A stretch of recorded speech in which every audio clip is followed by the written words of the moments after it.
Good morning and happy Friday, everybody. Today's YouTube video is going to be on the headsets that I've used throughout my career, and I still have one more headset that I should be getting soon. So I'm going to do a video on the ones I've used already, and then I'll do another video with my new headset that's hopefully coming in a couple of weeks. When I first started flight training, actually, I think you guys, if you watch the videos over the last couple of weeks, I had like no money. And so I did, when I got some of my student loans, I took $350 out so that I could buy a headset that was just my own, because it's kind of gross like borrowing other headsets or renting them, because like you don't know where they've been. I took out, it was $350, I remember, but I got this David Clark headset, and they're upgraded and a lot nicer and newer now.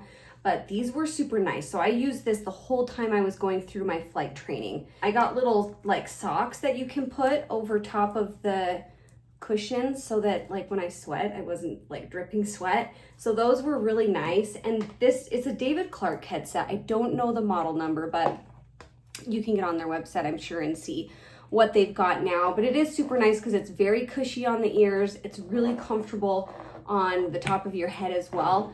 The thing I didn't love about it is that it is very big. When you're a pilot in training, you're only really flying for an hour and a half to 2 hours. When you start doing cross countries, maybe you get up longer into 3 or 4 hours, but you're not wearing the headset for very long. And so it was perfect during my flight training days. When I became a flight instructor, I decided to upgrade, and I actually got, because I wanted something that was noise canceling. And so I upgraded to the Bose noise canceling headset. This one, it still is. It's very, very, very nice. So I used it for most of my flight instructor days. I think I got it maybe a year or two in, so probably used it for 3 years as a flight instructor. And then when I got hired on at SkyWest Airlines, I was flying the Brasilia, and I used it the whole time I was flying the Brasilia. You know, this headset, again, like the David Clark one, it's pretty big. So you don't want to be wearing it for like 10 hours, but if you're just doing it for a little hour, you know, an hour and then you get a break, and an hour and you get a break, it's just fine. On some of the longer flights, the top of the headset, it's there is a little bit of like cushion up there, but it would kind of start hurting the top of my head. I don't know if other people have had that problem. The nice thing about this one is it is noise canceling, and the other thing that I loved about it was you could actually connect your phone up to it Bluetooth. And so there were times where we were departing out of airports where the air traffic control tower wasn't open yet, and we had to call, like physically with our phones, call center to get like our clearance to take off and stuff. And so this headset was super nice because I could just Bluetooth it in. I could keep my headset on, talk to air traffic control, like the center, get our clearance, take off, and not have to like take my headset off and talk on my phone. It was just Bluetooth right in. So that's super nice about this headset.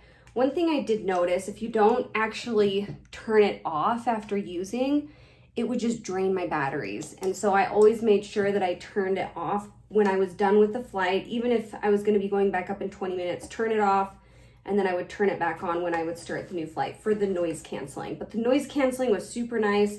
The headset was very comfortable as long as I didn't have to wear it for too long. I used this Bose headset, like I said, as a flight instructor. I used it when I got hired at SkyWest Airlines flying the Brasilia, and I actually continued to use it all throughout the time I was flying the CRJ as well, because those flights weren't too long, and I really wanted the noise canceling. Then when I got hired at a major airline, I got hired, as you guys know, onto the 757 and the 767, and that does much longer flights. And so I didn't want, you know, a big headset. I wanted the noise canceling, but I didn't think it was too important to have it on that airplane.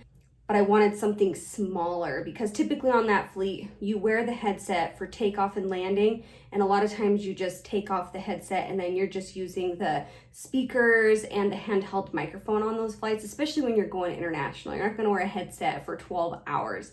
So when I got hired onto the 75 and the 767, I actually bought this like super tiny headset. It's TLX.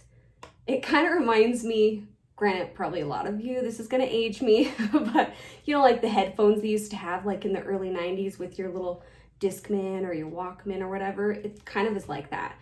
This one does not have noise canceling, but it's super lightweight, and it was perfect for what I needed on the 757 and the 767. I do have another TLX headset coming soon because now I'm on the 220, and it does seem like I need something that's noise canceling. By the time I get done with the flight, I look down and my volume knobs are up so loud, just because this headset is not noise canceling. It's great, it's lightweight, I've had no issues with it, but it's not noise canceling.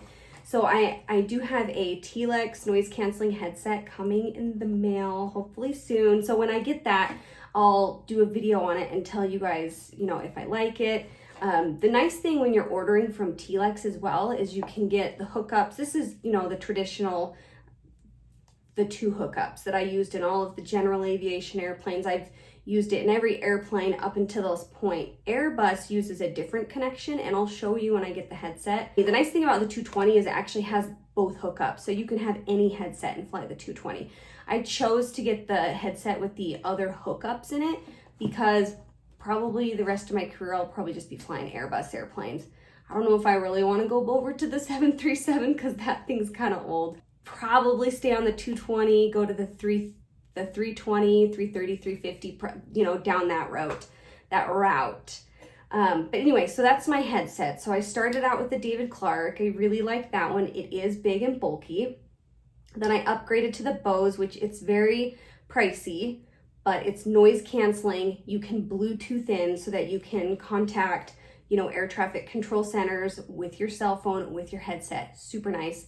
And then I upgraded to TLX, and TLX is the company that I'm with now, and it's also the one that I have coming soon as another TLX headset. So if you guys have any other questions about these headsets that I did not cover, then let me know and I can answer them for you. You can email me, trendypilots@gmail.com, or you can reply to this YouTube video.